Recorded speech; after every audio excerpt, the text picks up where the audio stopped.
Hey guys, it's Caroline from Ideal Clients Daily here. And I have just got back from the Kajabi conference. Let me just tell you, the conference was, for the benefit of people watching this way afterwards, the conference was beginning of April 2019 in Irvine, California, and it was absolutely exquisite, guys. It was their first conference and they knocked it out the park. They really did a great job. I had so much fun. It was so great seeing so many people from the online business community, especially those that use Kajabi, right? You didn't have to just use Kajabi to go there because the marketing and business expertise that we got, so I'm just on the camera, was absolutely fabulous.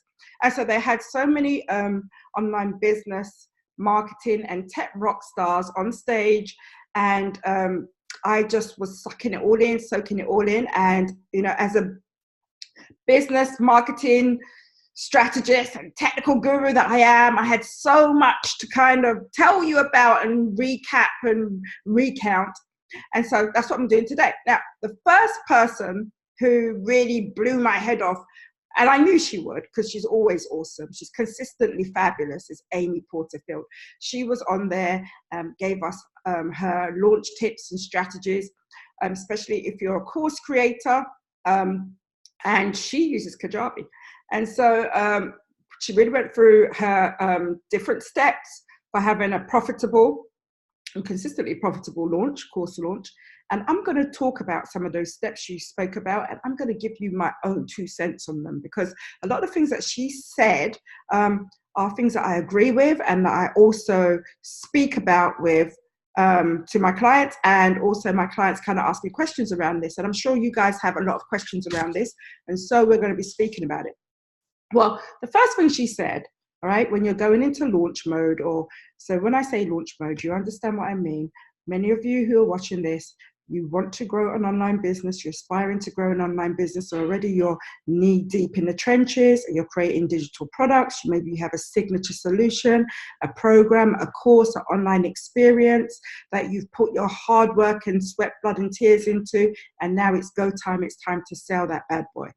And we're talking about, so launching is that process. How are you going to launch your online program, and how are you going to get the masses to know about what you're doing and inspire them to opt into your list, nurture them, and eventually present them with your marketing and sales pitch so that they buy. And it's not strong arm selling, it's actually serving, because you're doing them a great service by giving them a solution to a problem that they have. Well, the first thing we should do, and these are the tips that came from Amy, I'm going to be speaking about them, is number one, give yourself space to work. So what does that mean? It means giving yourself a time that you say that you're going to do your work. It means giving yourself timetabling yourself. Don't be random, guys. I see a lot of people doing that. They buy courses, they have an idea, but they really don't have any set times that they're going to apply to working on their dream. And so if you are in course creation mode, if you're in business building mode, if you are building out a signature program, or you're putting together a great service, even if you're in service, right? Have specific times that you work. Put it on your timetable.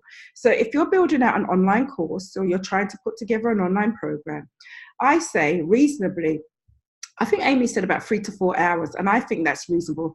4 to 6 hours a week can go into that process of building out your online business. And that's not too much, right? That's an hour and a half to 2 hours a day, maybe. And I'm sure that you guys spend that amount of time scrolling on social media. So it's not like you can't do it. But don't let that be random times. Let them be fixed. Put them in your calendar. Have them on a timetable, and stick to those times. Okay? Structure, guys. You need structure. Structure and simplicity will bring you success. Second thing, stay horizontal as long as possible, she said. Now, what does she mean by that?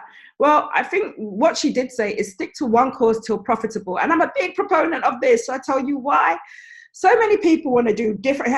Listen, as entrepreneurs, we have 1,000,001 ideas. So every time we get in the shower, right, it gives birth to about 10 different ideas and 10 different ways we can do things. And, you know, as multi-potentialites, I see myself as a multi-potentialite.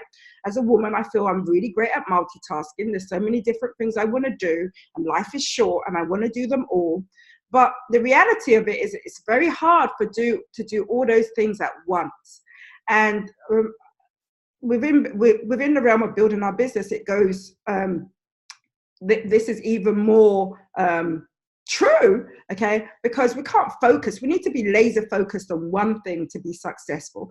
And it doesn't mean that's the only thing that you can do, but for the time being, stay within your lane, stay laser focused on one thing, on one product, on one course, and put your all into that one thing. All right, so stick to one course till it's profitable. A lot of us will launch, course doesn't work, and we go off and do something else. But what we're really doing is increasing our chances of failure because we haven't refined what is wrong with the first course or the first program. And so we copy those same mistakes when we do it again and again and again in different courses or different topics.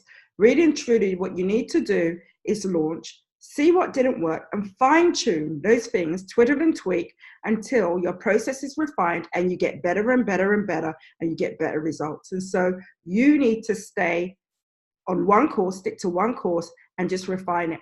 What that is called, in my word, it's funnel optimization. Many of you guys think that your course goes up, your sales funnel or your launch process goes up, and you're supposed to get a big win straight away. No, it doesn't work like that.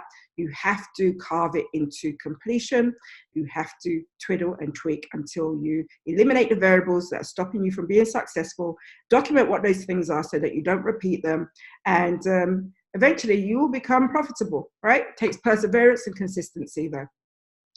The third thing she spoke about is launch success is determined by non-launch efforts. Listen, when she said that, I was sitting in the VIP I'm a Kajabi ambassador, so I was sitting in the VIP with actually this t-shirt on. I build profitable and pretty pipelines with Kajabi. So I was sitting there repping the tool. And, I know I speak about Kajabi a lot, but really and truly, the tech, as I always say, is the last thing you have to worry about, right?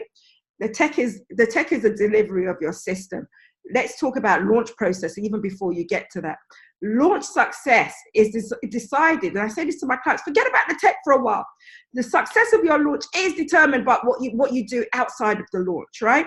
And that is stuff like list building, right? Being consistent with content, as Amy said, right? So even before you start putting your course together, you start fiddling with tech, you start putting up landing pages. What are you doing to list build? What are you doing to get your idea out there? How are you promoting? Many people start doing it after they created the whole course process, and then you start looking around for those things. But you should always be list building in your business. You should always be speaking to your people, growing your audience, getting your message out there, which is really important. Many people don't have a well-crafted message, and so they're not really sure what they should be saying on social media. If you don't have a message, you cannot attract people.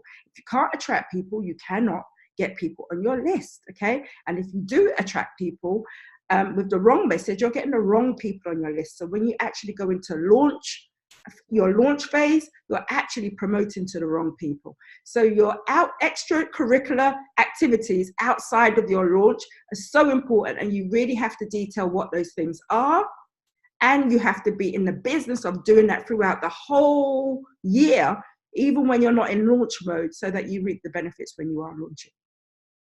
Okay, we've got that out of the way. Point number 4, she said 99% of launch decisions should be made before the launch. Again, that goes on with the non-launch efforts. So and to me, I broke that down to having a great launch plan, right? Because once you're in the middle of launch, okay, listen, once it's showtime, it's really hard to take stock of what you're doing and start doing other things, right? Start making decisions. Those decisions should be made beforehand, and they're made in a launch plan, guys. So every single one of you, if you're launching, you should sit down with your team, your coach, your strategist, with yourself, your husband, and or whoever, your significant other, and put together a great launch plan. Decide in advance the scenarios that may happen and what you're going to do in those scenarios. Have a timetable. Have when you're sending out promotional emails, when you're doing follow-ups, when you're doing Q&As, all of that kind of stuff should be documented, right? I call it your big, great, big, massive launch project plan. Everybody needs one, and that includes you. Don't wing it.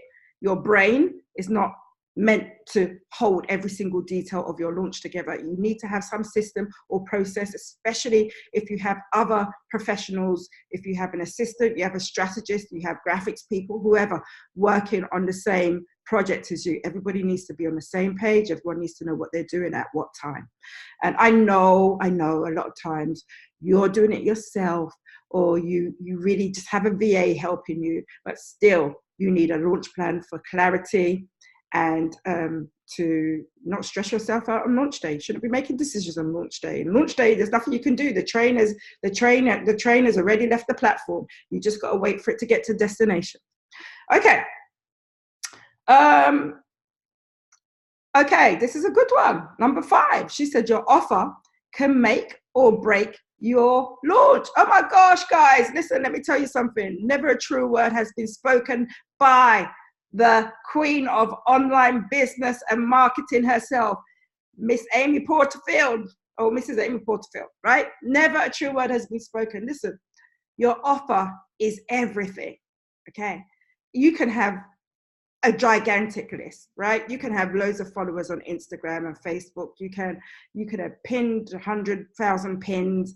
You can have a blog post with epic content. Now, when it comes down to what people are actually going to buy, your offer has to be banging. It has to be off the chain. It has to be off the hook. It has to be a sexy, irresistible offer. Otherwise, people are going to be like, nah, not for me. And usually what happens is that when you put out a course, you think that the product is your offer, and that it's absolutely not. Your product is a subsection, is a part of the offer, but it's not the whole offer. And there's she gave 5 things, but I think there's 12 things that go into a great offer, right? And so there's the course, there's your bonuses, there's your guarantee, there's your risk reversal, money back guarantee. So if you're going to give any money back, then there's a price, there's your payment installments, all that kind of stuff, which makes your offer more irresistible as you add those different layers to it, right? So your offer is not just a course, right? The course by itself, it's like just giving somebody your course is like giving them dinner on a plastic plate with no utensils, no dessert, no drink, all of those things that make it a banquet, right? And, somebody might pass, but if you add all those delicious things to the meal, right? If you set the table really nicely, if you have your best silverware out there, if you have a delicious drink, if you have a dessert that's mouth-watering, and then you have a delicious main course, which is your product, okay? Somebody's going to say, yeah, I want to set that table and dine, okay? So that's the difference between an offer and a product, and a product is usually your course. You've got to create great, irresistible, sexy offers, which your course is wrapped in. Great, so now we've got that squared away. Number 6, guys, she said, one webinar is never enough. And I can attest to this, right? Especially if you're doing live webinars. So, I know the webinar process is really stressful. So usually if you're selling something that is quite hefty, a webinar, if you're selling your signature program, your webinar is one of the main ways, the most effective ways to sell your program. I mean, there are other ways, but typically, industry standard, if you've got a course that's maybe around $500-600 up to between $2,500, a webinar is a great way to sell it, right? And so we spend so long putting our webinars together, a lot of our energy goes into it, and then what do? We launched a webinar. Same thing happened with one of my clients recently. They launched it, and Murphy's Law, technology, even though it's there to help us, we're humans running technology. Something will always invariably go wrong, right? Maybe you don't know how to work Zoom.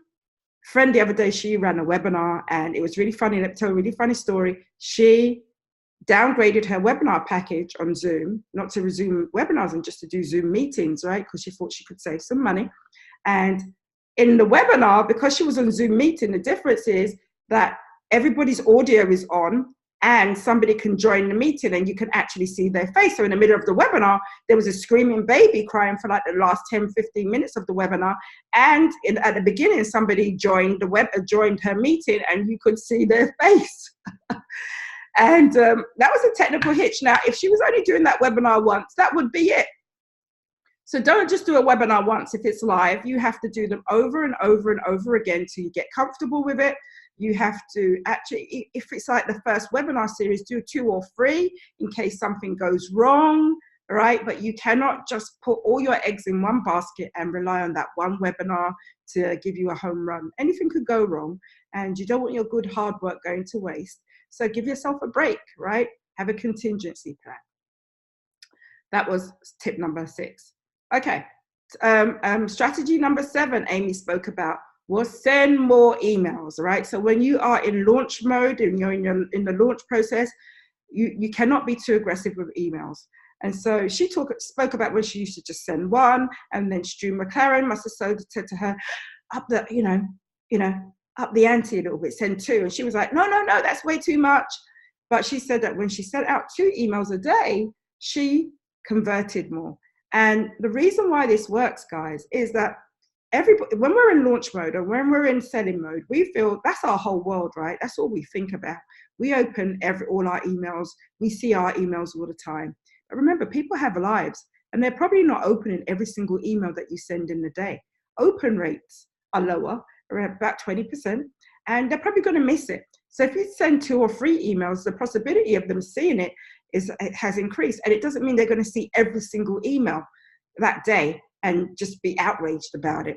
So you need to be a little bit more aggressive in launch mode, and you need to send out more emails. It's fine. Not everyone's going to see them. And you're going to see a difference in your bank account. And that's the main thing. So do send out more emails. And that means you have to have a structured launch plan, and you have to know what emails are being sent out, what they're going to say, and when you're saying it. And that's why I say it's not just the technology and this stuff that will make you win. This is what strategy is about. And that's what I do. I'm a strategist, and I help you with that strategy. What emails you're sending, when you're saying them, what they should say, what kind of message is in there, why you're sending them. So important. These are the ingredients of a great launch. Great stuff. Okay, this is my favorite one that she said. Number 8, she said, tell more stories. Yes. You see, when we're sending out, when we're communicating with people throughout our launch, whether if we're in promo mode, whether we're on the actual webinar script, when we're speaking to our audience and we're slaying limiting beliefs and building up new ones, when we're doing our follow-up sequences, when we're doing our Facebook Lives, the key to engagement is to tell stories. People are not so much interested in stats and facts as they are in stories that deliver a message and connect with the hearts of the audience that you want to sell to. And that's why we tell stories, right? I see stories as the kind of IV that goes directly, right, to the bloodstream of the people, right, who you want to purchase your products and services, right? If I have an idea, if I have stats and facts, it doesn't really connect with that emotional kind of realm that allows me to say, got it. But a story is kind of like this intravenous, like drip, shooting the emotion directly to where it needs to hit. So that's why stories are great, right? It's that human connection. I can relate to a story. I can picture a story. I can see the story in my head, right? I can insert myself into that story. I can't with stats and facts, even though we do need them to be logical. That's not something that inspires me to take action. So tell more stories. And she gave a great story about when she had Stu McLaren on a podcast, and, they did it at her house. And when she looked at his notes, because she gave him questions beforehand of what she was going to ask, she gave him questions. And when she looked at his notes, all he had was a person's name and like a bullet point of a story. And she said to him, what is this? And he said, that's a response to my question, to the questions you're going to ask. I am not, I just use these bullet points to remind me of a story of one of my clients, or a success story of someone that can illustrate the point or answer the question that you're going to ask. And he was so much more successful doing it that way. So guys, do you have a story bank? Because every single one of you should. And the story doesn't have to be long. It can be a 30-second narrative that carries a message, but they're very effective. And every single entrepreneur, if you are out there promoting, or if you're trying to convey what your message is, do it with stories. Your story is the vehicle that delivers your message. And so first of all, you have to know what your message is, and then you have to have stories that wrap that message. Okay, great stuff. Number, what'd she say? Number 9. Okay, this was a good one. And this is a good one because it involves a lot of tech. Don't rush to evergreen. So what do I mean by evergreen? When we first go out to launch, launches are not evergreen, right? So usually, typically, launches are live launches. They're done in real time, okay? The car opens for a certain amount of days, and then it closes, and then the launch is over. All right. Now, even though launches will get you a big spurt of sales in a short amount of time, it's not the way to consistently run your business, because you have big spikes of money and then you go a long time without having any money. And that is not that you'll be living on that kind of roller coaster, feast of famine, roller coaster in your business. And that is not the way to consistently make money. In fact, that's a way to just drive up your blood pressure and to have continuous stress in your life, because you might have a great month in February and then in April you're broke. All right. And we just don't want that. And so evergreen is when you're consistently selling with automation. So this is when the tech comes in, right? So as the queen of tech, I love that kind of stuff. Evergreen, automating it. I call it sleep money. So when you're even sleeping, when you're chilling out with your family, this is when you get true flexibility and freedom in your business, because you don't have to be there. You don't have to be actively in launch mode to sell. And so evergreen webinars are selling through automation all the time. You have a pre-recorded webinar, typically the one that you did live. You take a mastercard, one that really did well on live, and that becomes your automated webinar and your evergreen webinar. And you use automation to push people into their webinar, and they're watching a pre-recorded webinar that feels like it's live, but it's not live. So a few tips that she gave. Well, we do know that when something is pre-recorded, when it's an automated evergreen webinar, conversions are lower because you're not there and they know you're not there. And there's something about being live that gets people to buy more, which is understandable, right? We like that human connection. Often when people come on webinars, they'll say, is it really you? Are you really live? And then the person will respond in a way that will let them know it's live. But on an automated webinar, it doesn't work that way, right? And the worst thing that you can do is to pretend that on an automated webinar, it's live. In fact, you kill your credibility and trust, and nobody should do that. People are not stupid, and they can tell, right?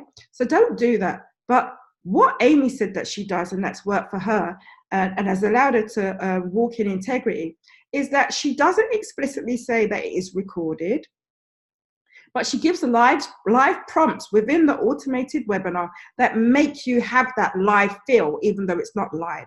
So she'll ask you to stop and do something, or put something in the comments.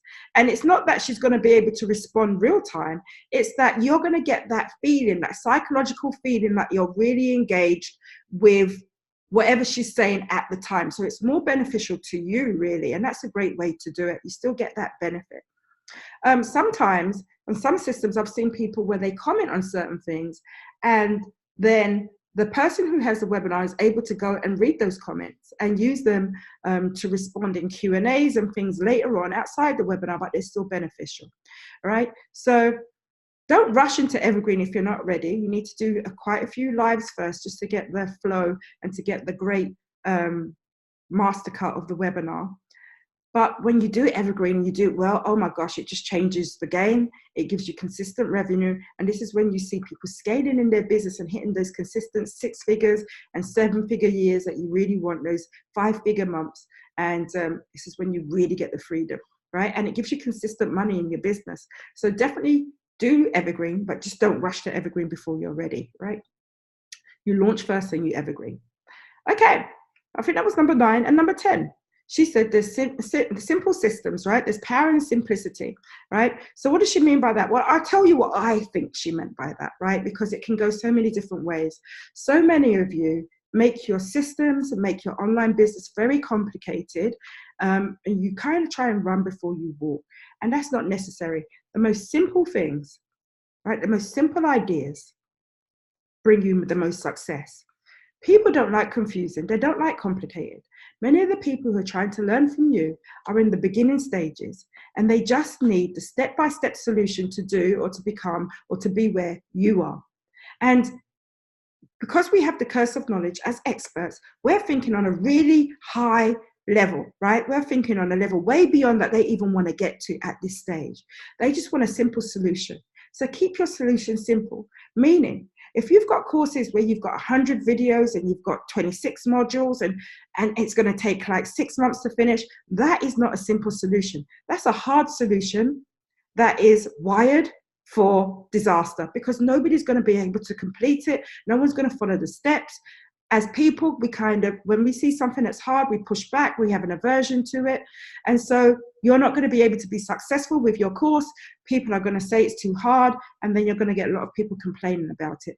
So the simplest solution works. Don't feel that you have to make it complicated. Make your signature system really simple but powerful, right? Simple doesn't mean it's not powerful at all. So I got hair in my mouth. And those were the 10 tips that Amy gave us, right? That was so beneficial, that was so powerful. And I know that if you follow these tips and if you follow the kind of additional layer I've given to you to kind of break down what that actually means, because I can go on and on and on and on about this for ages, but we don't have that long. If you follow those tips when you're in launch, you will be able to have a consistent business that a consistently profitable business that brings you in revenue. And listen, you cannot compare your chapter 1 on somebody's chapter 10. Amy's been doing this for a while, and I have a lot of clients that come in and say, well, I want to do it like hers. It has to be perfect like hers. And she is not even saying that she's perfect, but she's got better and better and better over the years. And you just have to give yourself room to follow in that same manner, right? Each time, every day you get better, right? But that doesn't stop you from taking imperfect action and doing what you can do for the day. Put stuff out there, right? Take a chance, okay? Be fearless.